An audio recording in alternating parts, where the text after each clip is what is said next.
पिटाई हुई है मेलन के अंदर, क्या कुछ मसला हुआ है, ज़रा हमें डिटेल में बताइए। वहाँ हमारी ज़मीन है, पुश्तैनी ज़मीन है, पिछले 200 साल से ज़्यादा से जो है वो हमारे ख़ानदान की ज़मीन है वहाँ पर। लेकिन बदकिस्मती की बात रही, ड्यूरिंग मिलिटेंसी जो है वो वहाँ पर हमारे साथ इस तरह के वाक़यात हुए, ख़ास तौर पर जब हस्ती में पर्टिकुलर कम्युनिटीज़ की किलिंग हुई। उसके बाद जो है वो हम वर्नलेबल थे और हम जो है वो किश्तवाड़ शहर में आकर जो है वो बसे हैं।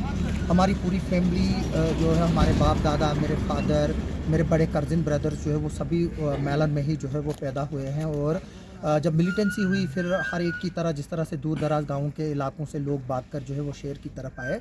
हमारी भी किश्तवाड़ में ज़मीन थी, फिर हमारे फादर ने भी जो है वो ख़रीदी थी, तब से हम ज़्यादा किश्तवाड़ में ही रहते हैं और वहाँ पर ज़मीन है। लेकिन अब कुछ चंद लोग जो है उस ज़मीन पर कब्ज़ा करने की जो है वो कोशिश कर रहे थे। और ड्यूरिंग कोविड में भी जो है वो हमारी ज़मीन में कुछ लोगों ने एनक्रोच करके जो है वो मकान बनाया था, जबकि हमने उसमें जब वक्त पर तहसीलदार कोर्ट में केस किया, स्टे भी लगा, लेकिन उसके बावजूद भी ये हाई हैंडेडनेस रखने वाले लोग जो है वो वहाँ पर मकान बनाया। हालांकि वो अभी भी जो है वो केस चल रहा है। परसों हमें पता चला कि कुछ लोग जो है उन्होंने हमारे ज़मीन में जो पेड़ है उनको आग लगाई है, और जो हमारे साथ में ज़मीन है उसमें भी जो है वो पेड़ की कटाई की है, और उसके बाद जो है वो वहाँ पर दरख्तों को भी जो है वो आग लगाई थी। इससे जो है वो वहाँ का जो हमारा जो वो प्रॉपर्टी थी उसमें वो जो पेड़ वगैरह भी है उसको भी जो नुकसान हो रहा था। इसके अलावा आरएनबी वालों ने भी चंद दिनों पहले जो है वो हमारी ज़मीन में रास्ता निकालने के लिए कोशिश किया था। तो आज जो है वो वहाँ पर रेन्यू की टीम आ रही थी, जिसमें पटवारी है, नायब तहसीलदार है और आरएनबी के कुछ लोग आ रहे थे मौका देखने के लिए कि उस पर रिपोर्ट देने के लिए। तो मैं वहाँ पर खड़ा था, क्योंकि एज ए जर्नलिस्ट जब मैं लोगों के लिए आवाज़ उठा रहा हूँ और लोगों के हक़ के लिए लड़ रहा हूँ, तो फिर अगर मैं अपने घर के लिए और अपनी ज़मीन और अपनी जायदाद के हकूक़ के लिए ना लड़ूँ तो वो जो है वो फिर नाइंसाफ़ी, और अल्लाह ताला इसको जो है नापसंद करता है। हालांकि सब लोगों को पता है, ना मेरी कोई औलाद है, ना मैं कोई शादीशुदा हूँ, ना मेरा कोई बच्चा है, लेकिन इसका मतलब ये नहीं है कि हमारी ज़मीन पर कोई कब्ज़ा करे और मैं जो है वो खामोश रहूँ। जो अल्लाह ताला ने जो है उस इंसान के लिए सबसे बड़ा जो है वो हुक्म दिया है कि इंसान के लिए कि वो अपने हुकूकों के लिए लड़े। और ज़मीन जायदाद भी जो है मेरे ख़ानदान की है, क्योंकि उनको मेरे ऊपर नज़रें हैं, मैं एक जर्नलिस्ट हूँ, और उनको ये नज़रें हैं कि मैं जो है वो अपने ख़ानदान की लोगों की जो है वो हिफाजत करूँ। आज इसी सिलसिले में वहाँ रेन्यू की टीम आ रही थी, तो अचानक मैं और मेरे फ्रेंड साथ में वहाँ पर थे।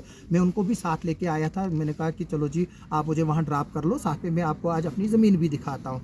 अभी हम बात ही कर रहे थे तो मेरा फ्रेंड मुझे कह रहा है कि मुझे भी जो है वो ज़मीन दे दो कुछ। तो ये मैंने कहा अच्छा आकर देख लो, ये है, आपको चाहिए तो मेरे में से लेना। तभी कुछ औरतें जो है वो, एक शख्स जिसकी पहचान गुलाम नबी शोरगुडू के तौर पर हुई है, जो कि एक एनएचपीसी का एम्प्लॉय है, उसका बेटा साथ में था, और एक और शख्स जो है वो, उसका नाम नहीं मुझे पता, लेकिन मैं शक्ल से उसको पहचानता हूँ, वो जो है वो गाड़ी में आए, 3-4 औरतों को जो है पीछे ड्रॉप किया। मेरा फ्रेंड कहता है ये औरतें कुछ भाग कर आ रही है, जैसे लग रहा है ये किसी को हमला करने जा रही है। तो अचानक एक लेडी आती है, वो मुझे पूछती है आप आसिफ नायक हो? तो मैंने कहा हाँ। तो उसने मुझे बालों से पकड़ा, और जो 3-4 लेडीज़ थी वो मुझे जो है वो टूट पड़ी। मैंने उनको मिन्नतें की, आप माँ के बराबर की हैं, बाकी हैं, छोड़ दो मुझे, अगर आपको कोई है आप थाने जाओ, कानूनी करो, ये करो। उसमें एक औरत मुझे बोलती है मेरा बेटा जो है वो फ़ौज में है, वो तुझे गोली मारेगा। दूसरी औरत कहती है मेरा बेटा सीआरपीएफ में है, तो वो तुम्हें गोली मारेगा। गालिबन उस औरत ने बोला मेरा साकिब बेटा है जो तुझे गोली मारेगा, जो आर्मी में है। और दूसरी औरत बोलती है मेरा वो बेटा भी जो है, उसका नाम शायद आदिल, उसने बताया। आदिल नज़ीर की क्या बोला उसने मुझे अब नाम याद नहीं रहा है कि क्या बोला। उसने बोला कि मेरा बेटा जो है वो सीआरपीएफ में है, वो आपको गोली मारेगा, तो तुम यहाँ क्यों आते हो, तुम जो है वो यहाँ से चले जाओ, यहाँ कोई भी ज़मीन तुम्हारी नहीं है। मैंने कहा हमारी ज़मीन है, हमारे ज़मीन से आप रास्ता निकालने की कोशिश करें, और चल रहे हो और पेड़ जला रहे हो, तो हम क्यों नहीं अपनी ज़मीन के लिए लड़े? अगर आपके पास कागज़ है आप आकर जो है वो देख लो करके। उसी पर जो उन्होंने मुझे हमला किया, मेरे फ्रेंड ने मुझे बचाने की कोशिश की जो वहाँ पर मौजूद थे, लेकिन वो औरतें, फिर बाद में वो गुलाम नबी और एक और शख्स जो है वो जो है वो लेकर आया मोटरसाइकिल पे। एक शख्स गया, मैं उसको पहचान लूँगा, वो भी एक पढ़ा लिखा नौजवान अपने आप को कहता है, क्वालिफाइड कहता है। वो जब वहाँ से गया, और औरतें और जो है वो लेकर आए लोग, और उन्होंने जो है वो मुझ पर हमला किया। मेरे हाथ ज़ख्मी हैं, मेरे कपड़े फाड़ दिए, मेरी गर्दन में जो है वो लगी है। मुझे जो है वो साइड से जो है वो दरख्तों की टहनियाँ काट काट कर लाई, और उनसे मुझे मारा। और फिर पुलिस वाले जो है वो यहाँ से चौकी तक, मेरा फ्रेंड वहाँ से इधर पहुँचा, तकरीबन 25 मिनट तक जो है उन्होंने मुझे लपेटे में लिया, मेरे पर हमला किया, मुझे मारने की कोशिश की, और मुझे जो है वो ऊपर से गिराने की कोशिश की, क्योंकि वहाँ पर खाई है।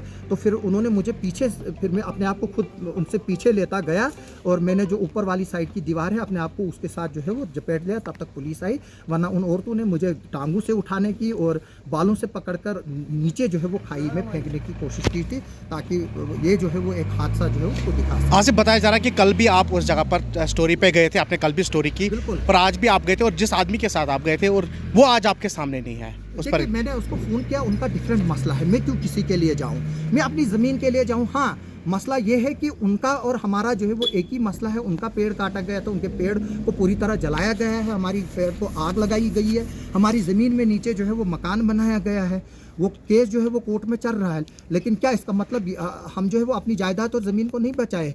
क्या औरतें जो है वो आगे से डालना जो है वो फिर हमला करवाना औरतों से, क्या उन मर्दों को लगता है कि वो जो है वो खुद टैकल नहीं कर सकते हैं और औरतों को जो है वो आगे जो है वो बेच रहे हैं? एक औरत ने यह भी मुझे कहा कि मैं अपने कपड़े फाड़ूंगी, मैं बोलूँगी कि इसने मेरी इज्जत लूटने की कोशिश की। क्या मुझे अब इन बूढ़ी औरतों की इज्जतें लूटनी थी? अल्लाह ताला ने मेरे को करोड़ों की जायदाद दी है, अगर किसी भी लड़की पर उंगली उठाऊं और रिश्ता मांगने के लिए जाऊं, कोई ना नहीं करेगा। आजकल जब ड्रग्सियों को औरतें मिल रही हैं, शराबियों, कबाबियों को, जुआरियों को, चोरों को बीवियां मिल रही है, क्या मुझे एक जर्नलिस्ट को बीवी नहीं मिलेगी? और मैं उन औरतों को जो है वो फिर अपने मट्टे लूँ जिनको मेरी उम्र के बच्चे हैं।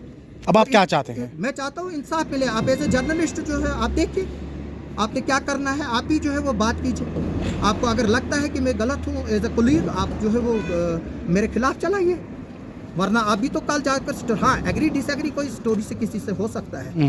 ये नहीं है कि आप जाकर जो है वो औरतें आगे लाओ, गाड़ियों में ड्रॉप करके लाओ और उन पर हमला कराओ और साजिश चलाओ।